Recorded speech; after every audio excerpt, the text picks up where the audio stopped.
আসসালামু আলাইকুম বন্ধুরা, হাওলাদার অটোস থেকে বলছি। আমি প্রায় বলি যে নতুন নতুন যারা আমরা দোকান করেছি, নতুন নতুন ইজি বাইক মেকানিক হিসেবে কাজবাজ করতেছি,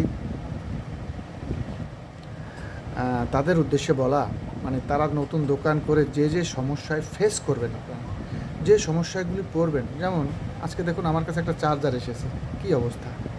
এরাই এরাও আমাদের মতো মেকানিকরাই হয়তো ভাই চার্জারটা ওয়ারিং করেছে, তো কী অবস্থা, কী নড়বড়ে অবস্থা। মানে বিশেষ করে ঝালাইগুলো একটু সুন্দর করে দিবেন। তারপরে আমরা অনেকে আছি যে ওই যে চার্জার যে চাপা দেওয়ার যে হিট প্রুফ রাবারটা, এর নিচে টিউব ব্যবহার করে, কেউ কাঠ ব্যবহার করে, কেউ সাবধান, টিউব আগুন ধরে যেতে পারে, টিউবটা হিটে গলে যায়, কাঠে আগুন ধরে যেতে পারে। অতএব এ থেকে সাবধান, এবং কাজগুলি সবসময় একটু পরিষ্কার করার চেষ্টা করবেন, তাহলে দেখবেন আপনার আশপাশে আপনার গুডউইলটা ছড়িয়ে যাচ্ছে। তারপরে আপনার মানে কাজের পারফরমেন্সটা ভালো হলে আস্তে আস্তে দেখবেন আপনার কাজের কোনো শেষ নাই, কাজের সিরিয়াল পড়ে যাচ্ছে, মানুষ ওয়েটিংয়ে থেকেও আপনার কাছ থেকে কাজ করাই নেবে। তারই উদ্দেশ্যে বলা, একটু পরিষ্কার করে কাজ করবেন বন্ধুরা। আর সর্বশেষে আমার ম্যাগনেট চার্জার সম্পর্কে তো একটু ভিডিও আছেই, সেটাও একটু দেখবেন।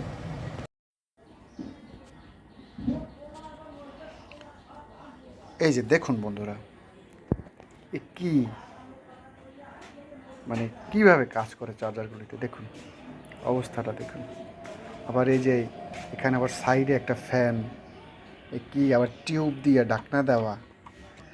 মানে আমার অনুরোধ থাকবে, আপনারা ছোট বড় যেই মেকানিক হন না কেন, কাজটা একটু পরিষ্কার করে করবেন। এই যে ঝালাইগুলি, এটার অ্যাম্পিয়ার কম দেবে। ঝালাইগুলির অবস্থাটা দেখুন কী রকমের দেখা যায়। আবার রেগুলেটর লাগিয়েছে, এই যে একটা তো অলরেডি ছুটানো। এই যে আমার এক ভাই আসছে, এসে বলতেছে যে দেখেন ভাই, এই যে চার্জারে খুব ডিস্টার্ব করে, কি অবস্থা দেখুন। তো আমি খুলে দেখলাম এই অবস্থা।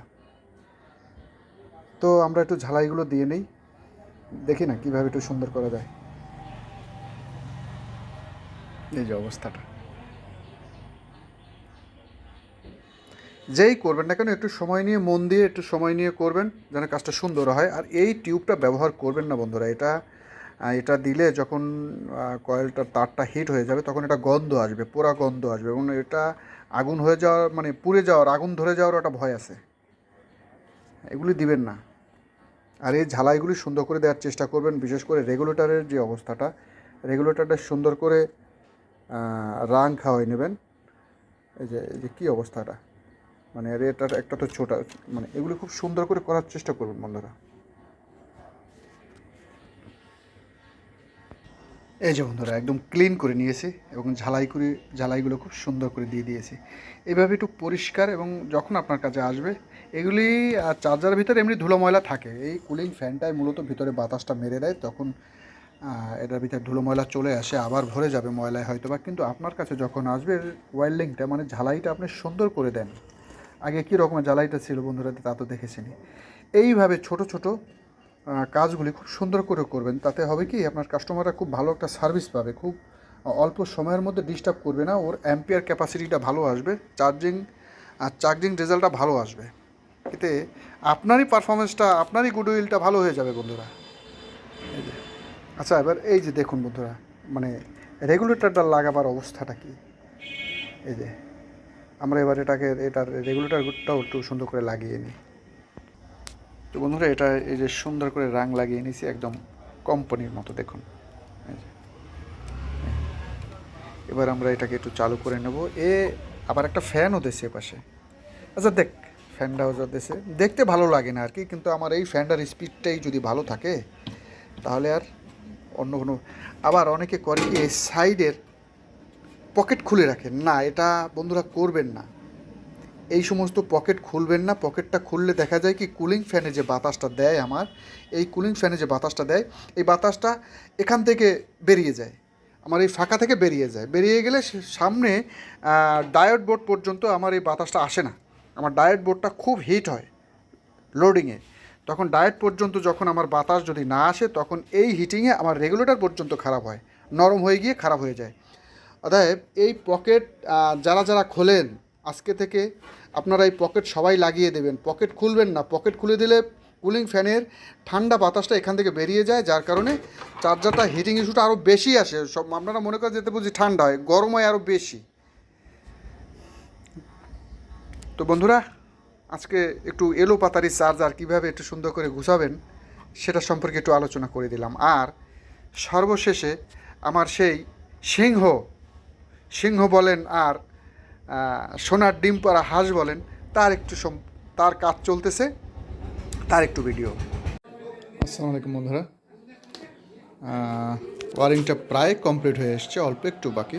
এই যে বন্ধুরা দেখুন এর অবস্থা, দেখুন এখনও ওয়ারিংটা সম্পূর্ণ কমপ্লিট হয় না, কাজ চলতেছে। এর অবস্থাটা দেখুন বন্ধুরা, মানে কতটা যত্ন সহকারে তৈরি করা এবং সম্পূর্ণ নতুন মাল দিয়ে বন্ধুরা। এই যে এটা সম্পূর্ণ 3000 কেভিএ বন্ধুরা, 3000 কেভির মতো, অর্থাৎ প্রত্যেকটা ক্যাপাসিটার 500 ভোল্ট করে। এখানে 6 সিরিয়াল ক্যাপাসিটার আছে, 3000 ভোল্ট। এই যে বন্ধুরা, মানে এর চকচকা অবস্থাটা দেখুন বন্ধুরা। এই যে মানে এই যে দেখুন বন্ধুরা, এর সামনের ডিসপ্লেটা সিংহ, বাংলার সিংহ। এই যে বন্ধুরা অবস্থাটা দেখুন, প্রায় কমপ্লিট, হয়তোবা আজ অথবা কালকে 2-1 দিনের মধ্যে চালু হয়ে যাবে। এই যে দেখুন বন্ধুরা, আপনার কষ্ট অর্জিত পয়সা দিয়ে বন্ধুরা মেশিন কিনবেন, দেখে শুনে কিনবেন, বুঝে কিনেন। এর একটা মেশিন বছরের পর বছর আপনারা ব্যবহার করবেন। এই যে বন্ধুরা, আপনার টাকা দিয়ে আপনি মেশিন কিনবেন, দেখে শুনে বুঝে কিনবেন। এই যে বন্ধুরা একদম নতুন বন্ধুরা, কোনো সেকেন্ড হ্যান্ড কোনো স্ক্র্যাপ মাল ব্যবহার করা নাই এতে বন্ধুরা। এর ওয়ারিংটা এখনও বাকি বন্ধুরা, এর ট্রান্সফরমারটার ফিনিশিংটা দেখুন বন্ধুরা, এর ওয়ারিংটাও সেট আপ করা বাকি এখনও। দেখুন বন্ধুরা এর ট্রান্সফরমারটা দেখুন, বাংলার সিংহ।